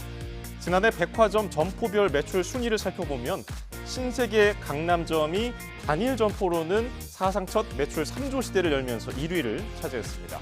롯데 잠실과 본점 그리고 신세계 센텀시티는 2조 원대 매출을 올리면서 뒤를 이었습니다. 하지만 점포별로 매출 양극화가 두드러졌습니다. 더현대 서울은 매출이 16% 넘게 늘어난 데 비해서 롯데 센텀시티점은 10%가량 줄었습니다. 주요 백화점 5개 회사 70개 점포 중에 매출이 1% 이상 성장한 곳은 15곳에 불과했는데요. 특히 절반을 훌쩍 넘는 46곳은 오히려 매출액이 감소했습니다. 주요 백화점 3사의 올해 2분기 실적은 어땠을까요? 업계 3위로 평가받던 현대백화점은 더현대서울을 앞세워서 영업이익이 1년 전보다 16% 가까이 올랐습니다. 롯데백화점은 9%, 그리고 신세계백화점은 11% 떨어진 것과는 대비가 되죠. 증권사들이 평가하는 3분기 실적 전망은 3사 모두 어둡습니다. 금융정보업체 FN가이드는 백화점 3사의 영업이익이 지난해보다 10%에서 12% 정도로 감소할 것으로 분석했습니다. 이런 가운데 백화점들은 벌써 크리스마스 분위기를 물씬 내고 있습니다. 소비자 시선을 끌기 위한 경쟁에 나선 건데요. 온라인 쇼핑을 견제하고 현장으로 소비자를 부르기 위한 움직임으로 분석됩니다. 오동건 기자입니다. To look a lot like Christmas. 건물을 둘러싼 2만여 개의 전구에 불이 들어오고 화려한 조명이 입구를 수놓습니다. 브로드웨이 극장가가 떠오르는 이곳은 서울 도심의 백화점입니다. 막 불 켜지고 되게 예쁘더라고요. 그래서 사진 찍고 싶게 하고 막 사진 찍고 예쁜 마음. 백화점 외벽 전체를 감싸고 있는 초대형 LED. 크리스마스 테마가 공개되자 영상을 담는 손이 바빠집니다. 제 뒤로 보시는 이 초대형 LED 전광판은 가로가 72m, 세로가 18m로 농구장 3개 크기에 달합니다. 겨울을 미리 가져온 듯한 백화점의 외벽 이벤트에 발길을 멈추기도 합니다. 확실히 뭔가 선물 사야겠다라는 생각도 좀 들었고요. 그리고 뭐 안에 들어가서 구경하고 싶다라는 생각도 들었어요. 추위를 피해 실내 장식에 초점을 맞춘 곳도 있습니다. 크리스마스 분위기의 유럽 동화 속 서커스 마을을 그대로 재현했습니다. 1768년 서커스를 스토리 컨셉으로 하였습니다. 희망, 사랑, 평화, 행복과 같은 메시지를 이번 크리스마스 스토리에 전달하고자 합니다. 백화점이 이렇게 매장을 꾸미는데 대규모 투자를 하는 이유는 온라인 쇼핑에 밀리는 현실 때문입니다. 지난해 온라인 유통업의 매출이 처음으로 오프라인을 넘어섰고 지난 9월엔 온라인 매출이 15.7% 늘어난 반면 오프라인 매출은 오히려 줄었습니다. 이런 상황에서 소비자들을 현장으로 이끌어낼 수 있는 대규모 장식이 또 다른 승부수로 떠올랐습니다. 지난 크리스마스 테마 시즌 신세계와 롯데 본점의 고객은 1년 전보다 50% 이상 늘었고 더현대서울은 외국인 고객이 900% 가깝게 늘었습니다. 65%까지 증가할 것입니다. 앞으로 백화점이나 대형마트는 사람들을 모으고 사람들을 만나는 모임의 장소가 되고 가족 행사를 열 수 있는 그런 장소를 제공하고 만남의 장소를 해야만 살아남을 수 있다. 온라인 업체와의 치열한 경쟁 속에 백화점들의 다양한 전략 고민은 앞으로도 계속될 전망입니다. YTN 오동건입니다. 원달러 환율이 큰 폭으로 하락했습니다. 서울 외환시장에서 원달러 환율은 오후 3시 반 기준으로 8.5원 내린 1,370.9원을 기록했습니다. 원달러 환율은 2.4원 내린 1,377원으로 개장한 뒤에 장중 하락폭이 확대되며 오후 12시 40분쯤 1,368.5원까지 내리기도 했습니다. 미국 대선을 앞두고 불확실성이 고조되면서 달러화가 약세를 나타내는 모습이었습니다. 프랑스산 소고기가 24년 만에 국내에서 다시 판매될 것으로 보입니다. 광우병 발생 국가의 소고기가 다시 수입되려면 국회에서 수입 위생 조건 심의를 받아야 하는데 지난해 말 프랑스와 아일랜드산 소고기에 대한 위생 조건안이 통과된 뒤에 남은 협의가 이루어지면서 수출에 필요한 절차는 마무리됐습니다. 하지만 마트 3사가 프랑스산 소고기를 당장 판매할 계획이 없는 것으로 전해지며 바로 시장에 공급되지는 않을 것으로 보입니다. 금융감독원이 고려아연의 자사주 공개 매수와 유상증자와 관련해 미래에셋증권에 이어서 KB증권에 대해서도 현장 검사에 착수했습니다. 금융감독원 관계자는 KB증권에 검사 인력이 파견돼서 고려아연의 자사주 공개 매수와 유상증자와 관련해 사실관계를 파악하고 있다고 말했습니다. 이는 고려아연의 자사주 공개 매수와 유상증자 과정에서 적절한 검토가 있었는지 불공정 거래는 없었는지 등을 확인하기 위한 것으로 전해졌습니다. 오늘 11월 4일은 법정 기념일로 지정된 한글 점자의 날입니다. 시각장애인을 위해서 점자 메뉴판을 도입하거나 제품에 점자 표기를 하는 기업들도 늘고 있죠. 하지만 사각지대가 여전해서 점자 표기를 확대해야 한다는 목소리가 커지고 있습니다. 황보혜경 기자입니다. 손가락으로 메뉴판을 읽어가며 주문할 음식을 고릅니다. 진 홍게 품은죽 19,000원, 4마리 홍게다리살. 지난달 한 프랜차이즈 업체가 도입한 점자 메뉴판입니다. 어떤 메뉴가 어떻게 있는지 몰랐었는데 이렇게 점자로 직접 읽을 수 있으니까 좀 더 메뉴를 더 잘 알 수 있어서 좋았던 것 같고요. 저시력자나 고령층도 알아볼 수 있게 글씨 크기를 1.5배 키웠습니다. 서울시에 있는 350여 개 매장에 저희가 점자 메뉴판을 도입하였습니다. 피드백을 받아서 전국으로 좀 확대해 나갈 예정이고 생활용품에 점자를 표시하는 기업도 늘고 있습니다. 500ml짜리 바디워시와 주방세제입니다. 용기 형태가 거의 비슷한데 이렇게 점자 태그를 걸어두면 어떤 제품인지 구별할 수 있습니다. 목걸이 형태로 제작을 하는 것이 4개의 형태가 다를 때마다 다양하게 사용할 수 있어서 좋을 것 같았고요. 실리콘이라는 재질이 가장 점자 표시가 잘 되어 있고 제품에도 밀착력이 강하기 때문에 하지만 사각지대는 여전합니다. 올해 7월부터 39개 의약품과 생리대, 손소독제 등 의약 외품 15종에 대해 점자 표기가 의무화됐지만 여기에 포함된 생리대 제품은 고작 5개뿐. 신생아 분유나 기저귀 등 의무화 대상이 아닌 품목들은 시각장애인에게 점자블록 없는 도로와 같습니다. 이게 유통기한이 없어서 언제까지인지 알기도 어려울 것 같고 몇 개월용인지도 몰라서 기업들의 자발적인 사회공헌 활동에 기대야 하는 게 현실인 상황. 점자 표기 의무화 대상을 넓혀야 한다는 지적에 힘이 실리고 있습니다. YTN 황보혜경입니다.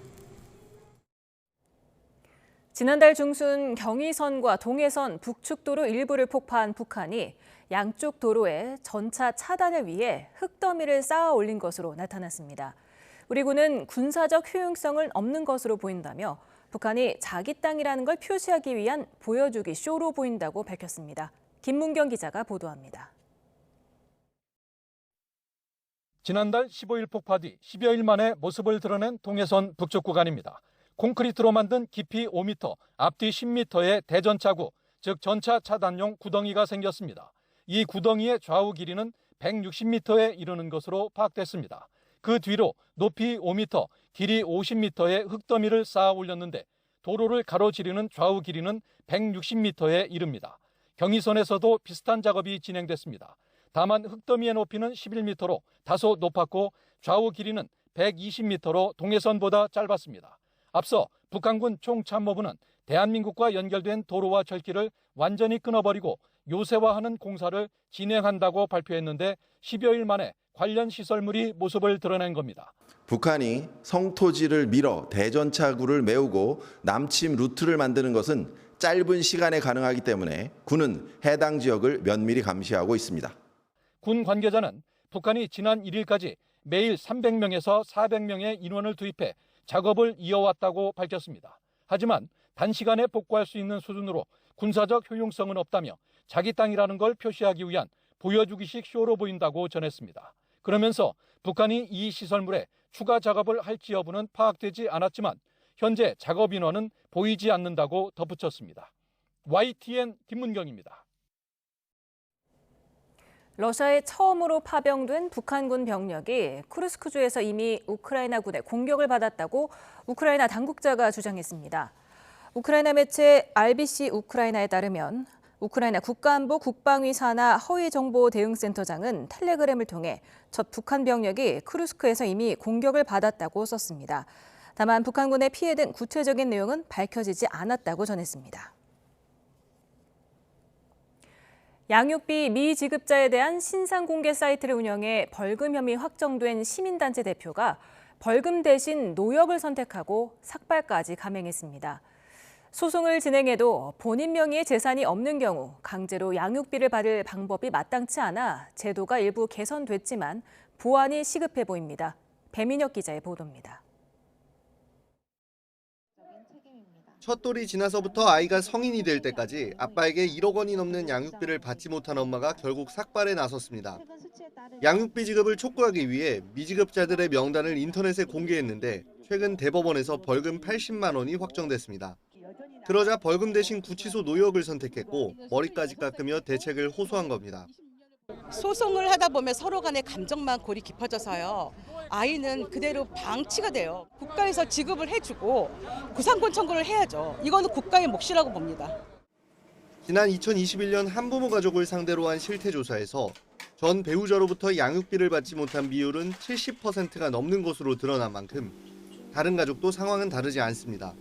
20년 전 남편과 이혼한 후 두 자녀를 홀로 키워온 A씨가 받지 못한 양육비도 3억 원이 넘습니다. 지금까지 수차례 진행한 소송마다 길게는 몇 년씩 걸렸고 어렵게 이행명령을 받아내도 본인 명의로 된 재산이 없어 양육비를 강제로 받아낼 방법은 없었습니다. 아무것도 소용이 없는 거예요. 아무리 판결문이 있어도. 근데 그 사이에 20년 동안 애들은 매일 자라잖아요. 그나마 지난달 양육비 이행법 개정안이 통과되며 내년 7월부터는 국가가 양육비를 우선 지급하고 미지급자의 동의 없이 재산 정보를 조회하고 강제 징수할 수 있게 됐습니다. 자녀가 성인이 될 때까지 정기적으로 양육비를 지원받을 수 있게 됐다는 장점이 있지만 자녀 한 명당 지원 금액이 월 20만 원에 불과합니다. 그래서 나라에서 조금 더 예산이나 입법적으로 좀 지원이 된다면 법원이 생각한 최소한의 금액 정도에 도달한다면 한부모 가정 부모들이 더 안심하고 아이를 키울 수 있지 않을까. 양육비 지급 제도를 갖추기 위해 정부가 나서고는 있지만 홀로 아이들을 책임져야 하는 가정을 위해 더 적극적인 대책 마련이 필요하다는 지적입니다. YTN 배민혁입니다.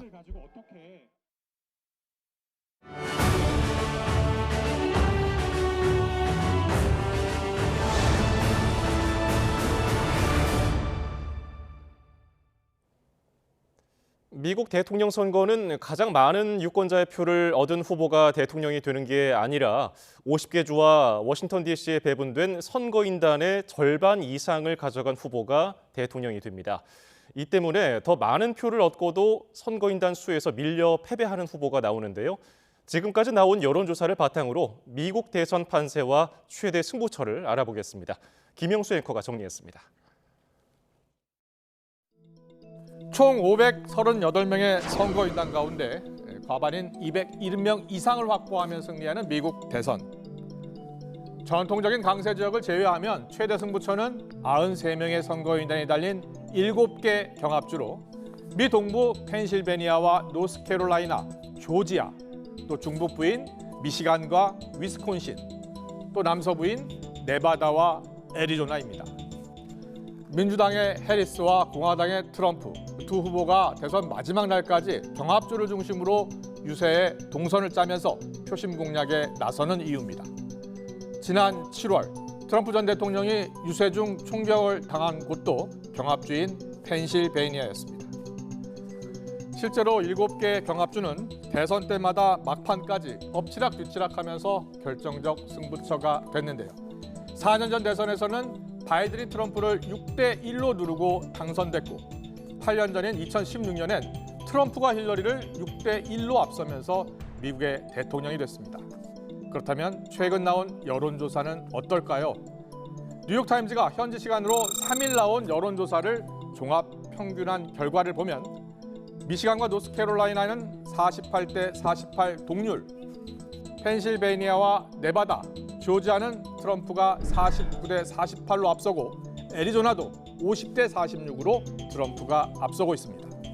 반면 해리스는 위스콘신에서 49대 48로 앞서고 있는데요. 다만 매일 조사 결과가 바뀌고 있고 또 대부분 오차범위 아니어서 누구도 승리를 확신할 수 없는 상황입니다. 전문가들 역시 한 치 앞도 내다보기 어려울 정도의 안개 속 박빙의 승부가 펼쳐지고 있는 만큼 바로 이 7개 경합주의 마지막 투표함이 열릴 때까지 승패를 확정짓기 어려울 것으로 내다보고 있습니다. 지금까지 앵커 브리핑이었습니다. 카멀라 해리스 미 부통령이 대선일 밤에 모교인 하워드 대학에서 개표 상황을 지켜볼 거라고 AFP 통신이 보도했습니다. 워싱턴에 있는 하워드 대학은 전통적인 흑인 대학 중 최고의 대학으로 흑인의 하버드 대학으로도 불립니다.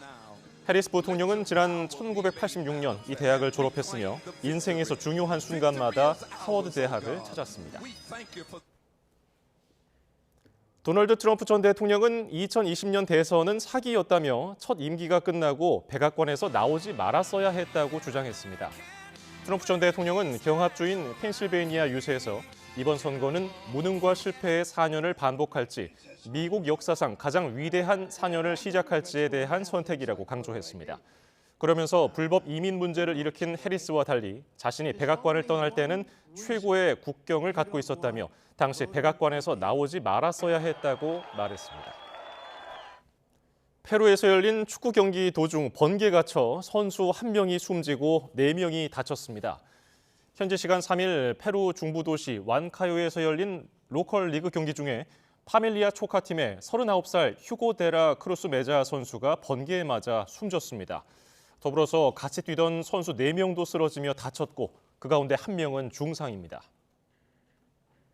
이번 주 급변하는 날씨에 대비가 필요하겠습니다. 밤사이 찬 공기가 남하해서 내일 아침 기온이 뚝 떨어지겠는데요. 특히 서울 5도, 파주 2도 등 중부 내륙에서 아침 기온이 10도 이상 내려가겠고요. 그 밖에 남부지방에서도 한 자릿수 기온을 보이는 곳이 많겠습니다. 밤사이 동해안을 시작으로 내일 오후에는 강원과 경북 내륙에도 비가 내리겠습니다. 내리는 양은 5에서 20mm로 많지 않겠는데요. 기온이 낮은 강원 산간에서는 이 비가 눈으로 바뀌어 내리는 곳이 있겠습니다. 내린 눈이나 비가 도로에 얼어붙을 가능성도 있으니까요. 교통안전에 유의하셔야겠습니다. 이른 추위는 다가오는 목요일 절정에 달하겠는데요. 서울 아침 기온이 2도 안팎까지 떨어지겠습니다. 이렇게 날씨가 추워지면 우리 몸은 추워진 날씨에 적응하기 위해서 에너지를 많이 쓰게 되는데요. 이럴 때일수록 영양소가 풍부한 제철 음식을 섭취해서 면역력을 지켜야 합니다. 11월부터 2월이 제철인 굴은 완전 식품이라고 불릴 정도로 맛과 영양이 모두 풍부한데요. 이 굴에는 타우린과 아미노산이 함유돼 있어서 기력 회복과 면역력 증진에 좋습니다. 배추에는 비타민C를 비롯해 칼륨과 칼슘 등 다양한 영양소가 들어있는데요. 배추의 푸른 잎에는 베타카로틴 성분이 있어서 만성 피로에 특히 좋다고 합니다. 또 밤은 탄수화물과 지방, 단백질 등 5대 영양소를 골고루 갖추고 있어서 피로 회복과 숙취 해소에도 도움이 된다고 하고요. 신맛이 강한 유자는 항산화 작용에 좋고 구연산과 엽산을 함유하고 있어서 감기 예방에도 좋다고 하네요. 지금까지 넬시 캔버스의 신미림, 고은재였습니다. 오늘 저희가 준비한 뉴스 플러스는 여기까지입니다. 잠시 뒤 뉴스퀴어 저녁 8시 뉴스가 방송됩니다. 고맙습니다.